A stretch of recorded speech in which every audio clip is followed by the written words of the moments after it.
Hello friends, இப்போ நான் பால் கொழுக்கட்டை செஞ்சு காமிக்க போகிறேன். இதுக்கு தேவையான பொருள் பார்க்கலாங்க. 1 கப் அரிசி மாவு, புழுங்கரிசி மாவு, மிஷினில் கொடுத்து அரைச்ச மாவு, புழுங்கரிசி மாவு, அரை மூடி தேங்காய், ஜீனி 200 ஜீனி, பாசிப்பருப்பு 100. இப்போ பாசிப்பருப்பை நான் வேக வைக்க போகிறேன். பாசிப்பருப்பை வறுத்துக்கணுமா? பாசிப்பருப்பை வறுத்துக்கணும், இந்த அளவுக்கு வறுத்துக்கணும். வறுத்துக்கிட்டு அதுக்கப்புறம் செய்யணும்.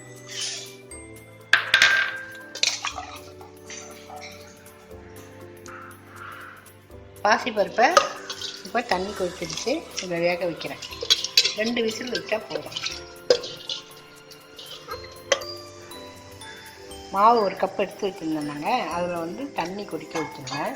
இதில் நமக்கு திட்டமாக உப்பு போட்டு தண்ணி ஊற்றி மாவை நல்லா பிசைஞ்சிக்கணும். பிசைஞ்சிக்கிட்டு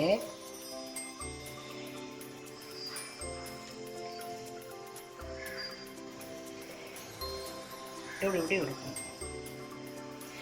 நான் அப்புறம் இதெல்லாம் உருட்டிட்டு காமிக்கிறேன். இப்போ பாசிப்பருப்பு வந்துருச்சு. தேங்காய் வச்சுருந்தேன் இல்லைங்களா, இது முதல் பால், இது 2வது பால். இந்த 2வது பாலை இதில் ஊற்றணும்.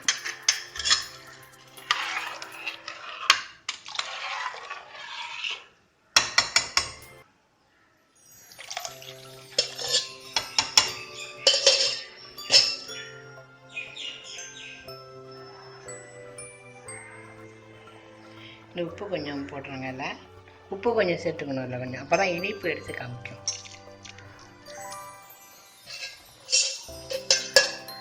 இது நல்லா கொதிச்சிட்ருக்கு. இந்த மாவு வச்சுருந்தேன் இல்லைங்களா, அதை உருட்டி வச்சுருக்கேன். அதை கொஞ்சம் கொஞ்சமாக அதை போடணும். தேங்காய் பால் ஊற்றி இது கொதிக்குதுங்க. இதில் கொஞ்சம் கொஞ்சமாக போடணும். ஒரு அடியாக போட்டால் கரைஞ்சிரும். 2 கடையாக போடணும். நிறையா இருந்தால் 3 தடவை போடணும்.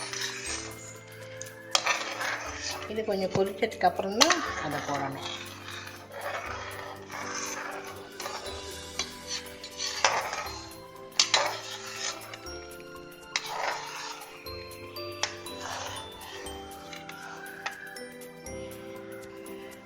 இந்த கொதிக்குது பார்த்தீங்களா, இந்த இப்படியே மேலே வந்துடும். இங்கே பாருங்கள், எல்லாம் மேலே வந்துடும் பாருங்கள்.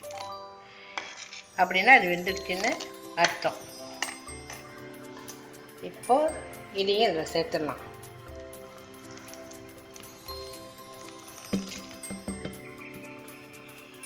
இதில் சில பேர் வெல்லம் போடுவாங்க. வெல்லம் போட்டு இந்த பால் கொழுக்கட்டைக்கு வெல்லம் போடுவாங்க. அந்த டேஸ்ட்டும் நல்லாயிருக்கும்.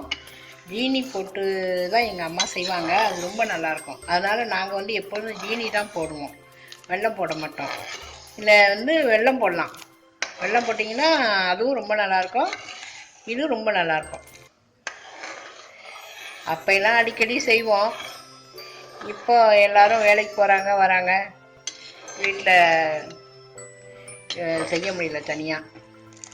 அதனால் பசங்கள்லாம் வீட்டில் இருக்கும்போது எப்போயாவது செய்வோம்.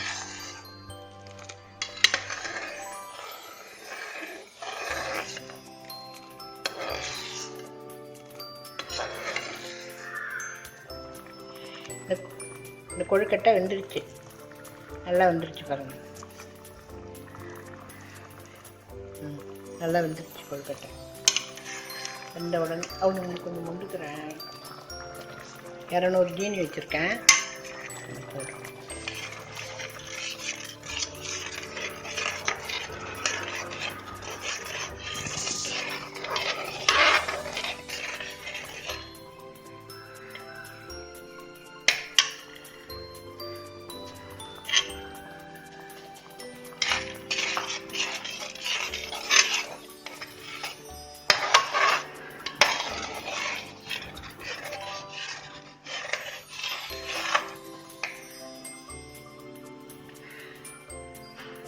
இப்போ அந்த திக்கு தேங்காய் பாலை இதில் சேர்க்குறேன்.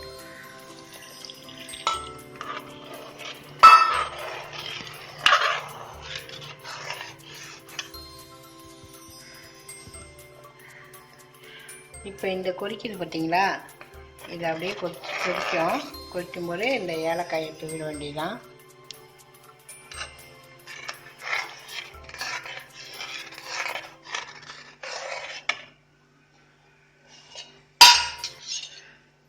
தூவிட்டு 1 ஸ்பூன் நெய், நல்லா டேஸ்டியாக இருக்கும்.